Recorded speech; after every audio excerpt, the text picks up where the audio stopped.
Three. Might not if I turn on the controller. 3, 2, 1, go.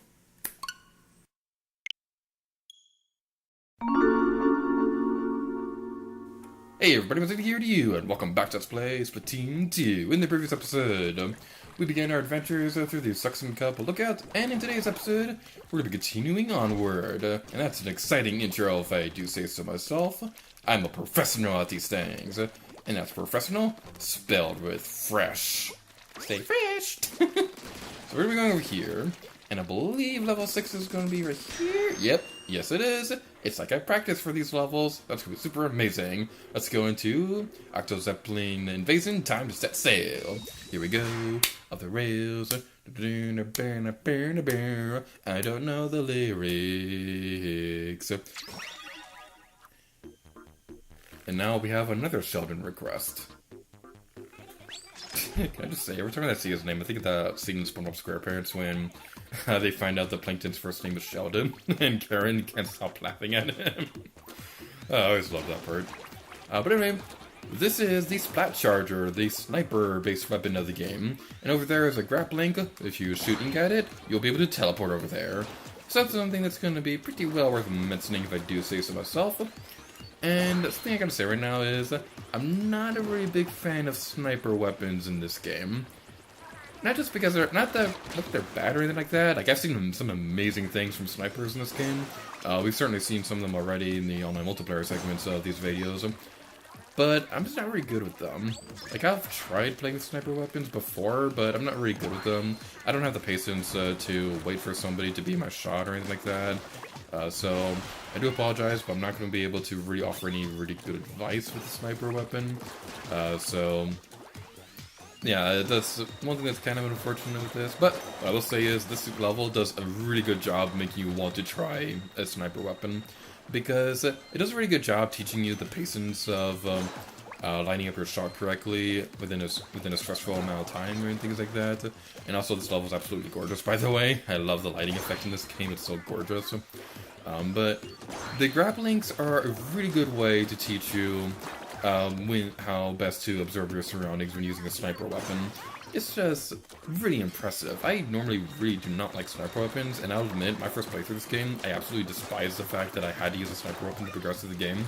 But the more that I thought about it, the more I was actually appreciative of this, because it made me want to try the sniper weapon in the multiplayer campaign of this game. So that's something that I really appreciate with this, and something that the first Splatoon game didn't really do a really good job of. You did use a Splat Charger during the amiibo levels, but it wasn't really all that fun because the levels weren't really designed for these sniper weapons. But these levels were made from the ground up to teach you how to use these things, and it's just really impressive all around. So I'm going to move down there, and we're going to use the grappling up there, and go. I have a feeling we're missing something. I haven't found the second squirrel yet. I don't remember where it is off the top of my head. I'm really nervous if we missed it already. Is it going to be the running trend of this Let's Play where the second squirrel is the thing I'm going to be nervous about? Alright, well actually this right here is a pretty good time to demonstrate the curling bomb that we unlocked a couple of videos ago. When we were checking out the Animal Knights Enhanced Fire thingy. So you can use the... Ah! Ouch. You can use the curling bomb to fire a trail of ink straight forward, and this is something that's pretty neat. It's one of my personal favorite sub-weapons in the game. Actually, another thing about it, it probably is my favorite sub-weapon in the entire game, to be completely honest, because a lot of my favorite weapons in the game, they don't use burst bombs, which was my favorite in the first game, but not a whole lot of weapons I like in this game use burst bombs anymore, so grappling hook is probably my personal favorite now. Some of my other personal favorites we'll see a little bit later in the game. The first one that comes to mind would probably be like a sprinkler or something like that, but I don't think that's actually unlockable during the campaign for this game. So I'm gonna go over here. Is there another thing? I'm just looking around to see if there's a second squirrel somewhere around here. Again, I'm getting really nervous if we haven't found one yet. Alright, so let's go over here. And the thing that I can mention real quick is this level actually changes a little bit depending on... Your armpit's supposed to be really damp right now. Gee, thanks. Why are you so rude? This is why Kylie's the better sister. What am I trying to say? This level actually does change depending on whether or not you're playing with the Splat Charger or some other weapon. Because like I said in the previous episode, you can go back and replay through these levels with different weapons after you've beaten them once. Which is something that's very interesting, and we will be talking about that in great detail later in the Let's Play. Up there, we didn't find the sunken scroll. It makes me really nervous because I have no idea where it is. Very depressing considering the fact that I did a versus on this game. So you think I should know everything by now. Is it in a place we can reach? Maybe? I don't think so. Yeah, we're gonna have to come back here. Really hoping I was able to go through the entire Let's Play without doing this, but this is the second time we had to go back to get a second scroll. I really do apologize for that. The second scrolls are not in obvious locations at all, and like I said before, I really do appreciate that because it makes you have to earn the second scrolls yourself. Same thing with the Sardiniums, although those are in a bit more obvious locations than the second scrolls, to be completely honest. But after Sheldon finishes talking, we're going to be going back to the level, and I'll meet you guys over towards where the thing is. Alright, I think I remember where the second scroll is. So what we want to do, there's a thing over here we can fire at, and that will activate a grind rail for you to climb later in the level. So after that is activated, we can go over here. And actually, that wasn't what we were supposed to do at all. We just simply jump down here anyway. And jump over here. After the grind rail is activated, we can jump down there and continue on over here. This will lead to a secret path that will allow you to go over here, and I believe one of these contains a second scroll. Yes, it is. It's right there. And we can go climb it. And go collect the thingy. Yay!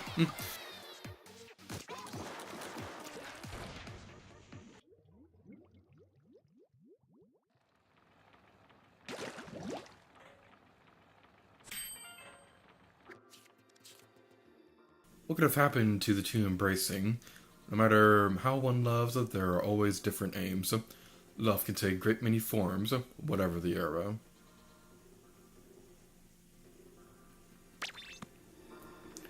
So now let's move on to the next level.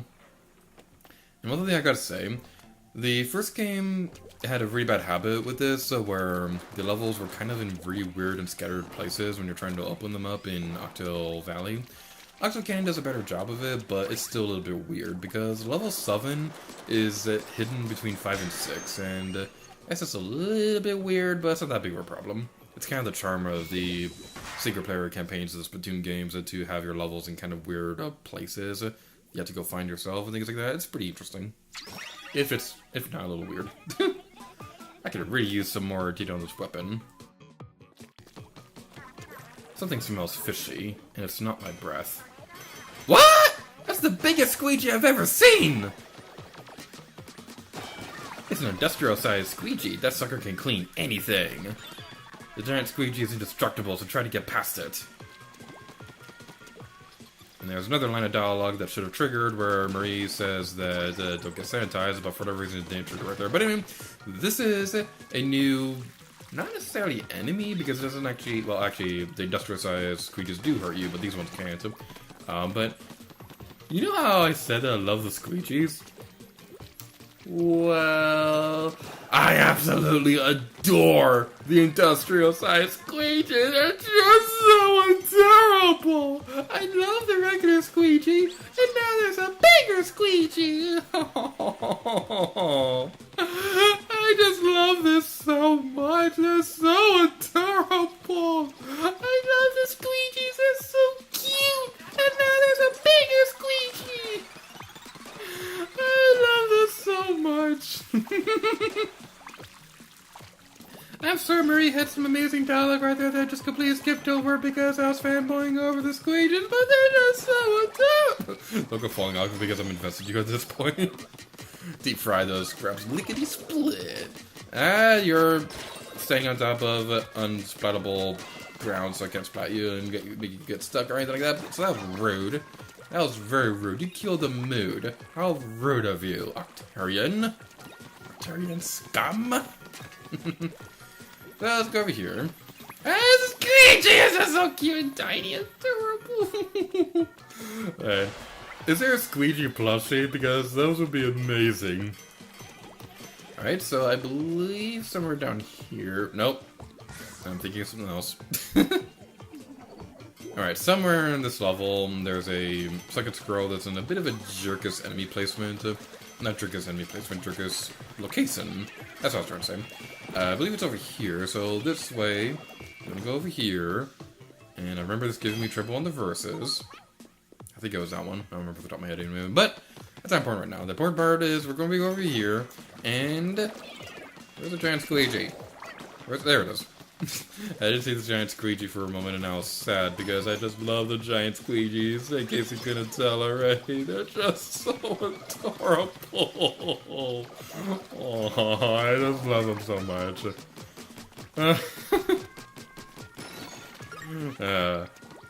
I know some people don't like the squeegees, and I can understand that. They can be a little bit annoying to deal with, especially if they keep destroying your... Even if they...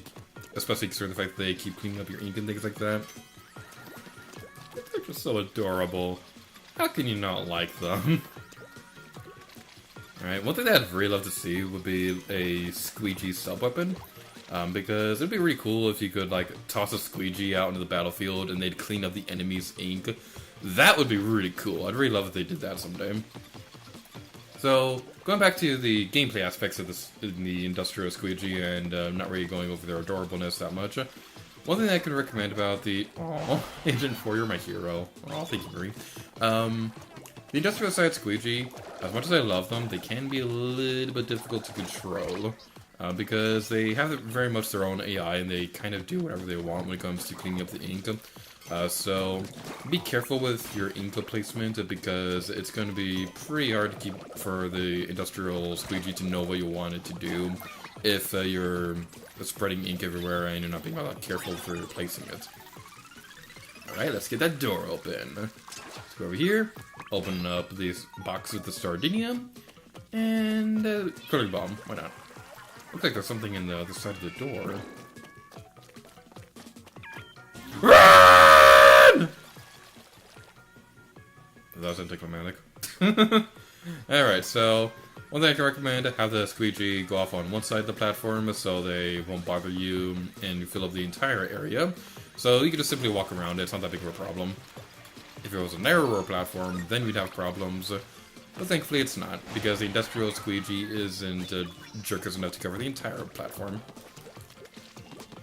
And I'm just so excited, I'm just so happy that they expanded on the squeegee concept from the first game, because I loved them in the first game.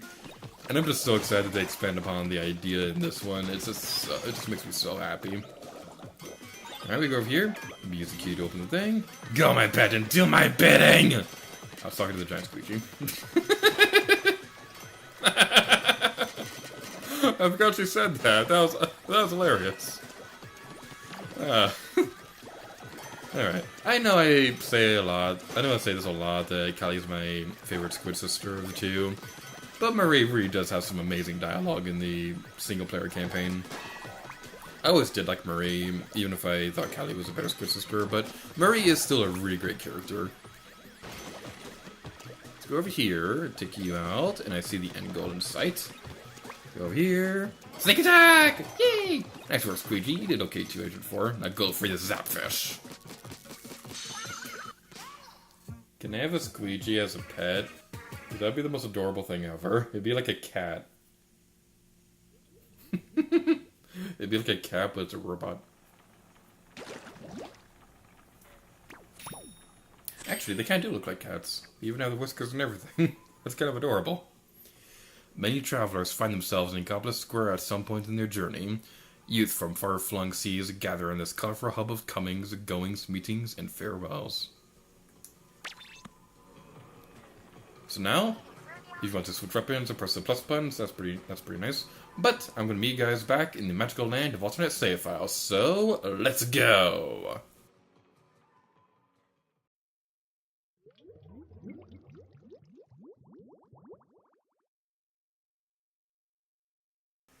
Hello, lovely people of the world, and welcome back into the magical land of alternate save file. And now we'll be playing through Calamba, a brand new ranked battle mode, first introduced in Splatoon 2. And oh my goodness, I'm really excited for this one. because I'm gonna be completely blunt. Clam Blitz is my favorite ranked battle mode in the entire Splatoon series. I love this mode so much. It is awesome! Alright, so basically, this is kind of like a game of football, in a way. Except, not really. Where's the thing? It's over there. I admittedly haven't actually played Clam Blitz on this map yet, so I'm a little bit dumb. But basically, you need to pick up some clams to be able to power up a power clam, which you can use to break an enemy's barrier, as you can see over there. But what I love about Clam Blitz is that this is probably the mode that has the most strategy out of anything in Splatoon 2. Why are you going that way? You need to go the other way. You need to break the other one. You need to break the other person's barrier, buddy. Okay, so basically what we want to do is you need to pick up 10 of these clams to get a football, which you can use to break those barriers. And when the barrier is broken, you'll be able to pick up points and things like that by tossing clams into the basket. And like I was saying, this is probably the mode that has the most strategy out of anything in ranked battles, and I just absolutely love it. Now, there are a couple oddities that you're going to have to get used to if you're going to be a newcomer for Clam Blitz. I know a lot of people kind of struggled on this mode for a long time because they weren't entirely sure what they were supposed to do in the first place. I know I struggled with this one for a bit when I first started playing through Clam Blitz. But here's a couple strategies that I could recommend. You can super jump even when you're carrying a clam. This is not like Rainmaker at all or anything like that. So you can still super jump even when you have a clam.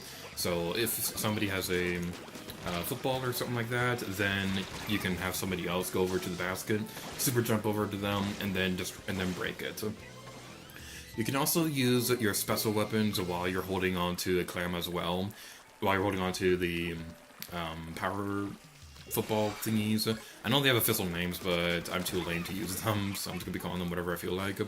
The footballs, you will drop them when you use something like Splashdown or something like that, so you definitely want to keep that in mind. So you definitely want to keep that in mind. That's very redundant. You can also press the A button to toss your clams at another player. So if, for example, you're carrying only a couple of them, but you see somebody, but if you see somebody desperately needs clams to be able to get a football, then you can definitely toss them some clams to help them get that football. It's kind of like a last stretch, if you will. That's probably not the best way to word it, but that's the only thing I can think of. Another thing worth mentioning is that, as you can see right there, I'm already got the camera angle, helped me demonstrate this, but when their barrier is closed again, they will get a free football. So if your basket is about to be closed again, it's a good strategy to have somebody try to get to the other side of the map and get the football and things like that. So you can super jump over to them with the football and be able to break the barrier. Unfortunately, ours is broken right now, but what we can do is we can hold off our opponents, have somebody close to your basket so that you can protect it from getting damaged even further. Their barrier is back up, so I'm going to be grabbing a football right now. That's not the way that I want to go. I want to go the other way. I'm going to signal to my teammates to follow me. It doesn't look like there's a whole lot of people over here. Of course, when they say that... Oh, man. Okay. Hopefully somebody was following me so that we were able to... nobody was over there. Why does nobody ever follow me when I say this way? I understand the first game because people use the come on button as a rage button, but come on, it says it this way. It very clearly means I want you to follow me. I have a clam. Follow me. Follow me. Rolling around at the speed of sin. Got places to go. Gotta follow my rebound. And stick around. Gotta keep moving on. I don't know the lyrics of this song in Sonic. That was a kinda cool rhyme, and it's the only thing I'll ever be clever at. Wow, that was actually kind of cruel. Alright, if we could stall them long enough to win, that would be nice. The overtime rules for Clam Blitz are honestly really weird, because if the other team has enough footballs to make a clam, then it goes into overtime. Now, if they have a football, but if they have enough to pick it up, if they have enough to form a football altogether. So not one individual person has to have a football or even enough to get one, but if they all collectively have enough clams to get one, then it goes into overtime. It's a little bit weird, and I've had matches where it goes into overtime longer than the actual match itself, but this is a bit of a nitpick, but that does not mean I don't love this mode any more than I do, because like I said, Clam Blitz is awesome, and it's my absolute favorite ranked battle mode.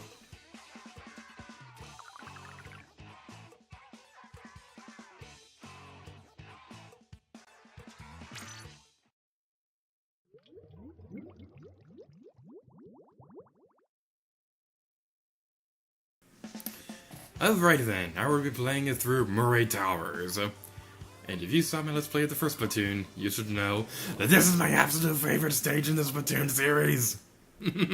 And we're playing my favorite ranked battle mode on this, so yeah, I'm definitely excited about this. Hopefully we'll have better luck with this time around than we did in the previous time trying to record this, because somebody disconnected on our team early on and it was not very pleasant. But enough about that, because I just love Murray Towers. I'm really excited that we're doing this. Alright, so basically, how Murray Towers works is, one thing I got to say right now is, Murray Towers has a bit of a negative reception amongst the Splatoon fan base, because it's kind of seen as the sniper city of the series. And I can totally understand that, because there's a lot of verticality in the stage compared to other game stages in the series. And on top of that, there was also some barriers that can make it hard to aim at the snipers. But the thing is, the reason why I love Murray Towers is because I know how to get around those snipers. And there's also a really great stage for the Slosser weapon as well. And you know me, I love the Slosser, and that's a really good combination. And there's also the fact that there was like this one shortcut that I knew about in the first game that it seemed like for the longest time nobody ever used except me, and that just made it really easy for me to win Murray Tower matches, and that made me really happy. But what's not making me happy is the fact that somebody broke our barrier. I'm back here facing like a man! Face me like a manly man! Okay, that person right there is a jerk. They gave me a lot of trouble in the previous match, and they're giving me a lot of trouble now. Alright. I'd like to have somebody stay near this area, so... Oh my goodness. I'd like to have somebody stay in that area so that we can super jump over to them. It seems like nobody ever uses that strategy, and I don't know why, because it's a really good strategy, but nobody ever uses it. Alright, so well, I'm going to try to go on ahead and signal to them, and hopefully this will work. This way, super jump to me. Oh my goodness. And of course he didn't super jump over to me.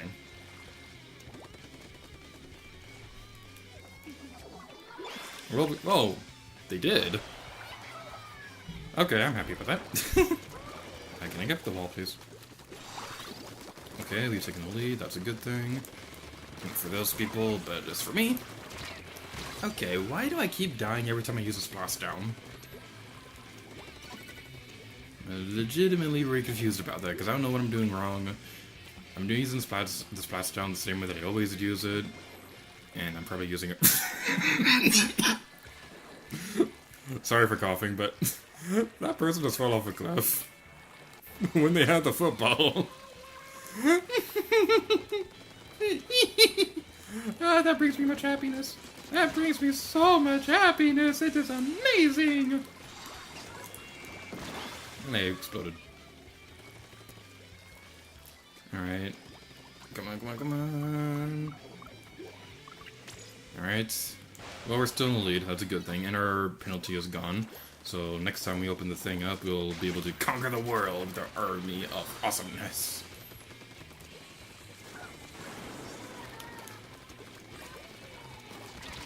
Okay.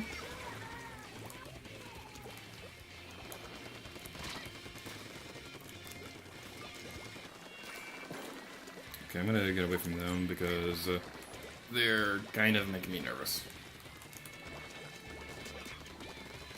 Alright. I don't lie, but that person in particular is really satisfying to splat, considering the fact that I had a lot of trouble with them last time. I think somebody opened up their... No, they didn't, okay. I was a little confused as to why we had a bit penalty, and I thought that they opened our barrier, but they didn't. Ouchie.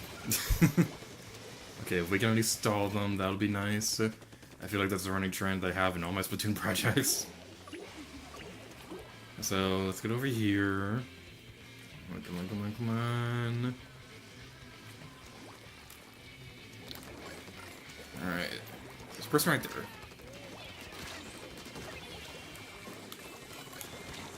That was a bad idea. Okay. Again, we need to stall them. Although it would be nice to open up our barrier again. Okay, I'm signaling over to you. You can go away. Alright. Alright, we got you. Booyah! Just a couple more seconds. Okay, come on, let's do this. Let's do this. We're manly people. We're manly people who like eggnog. We're manly people who like eggnog. Oh, that was a really good round. That was intense. That was really intense, but it never felt unfair. I love matches like that. Alright, so that's going to be it for this episode of Splatoon 2. So thank you all so much for watching this episode, and until next time, we need to get rid of you. Oh yeah.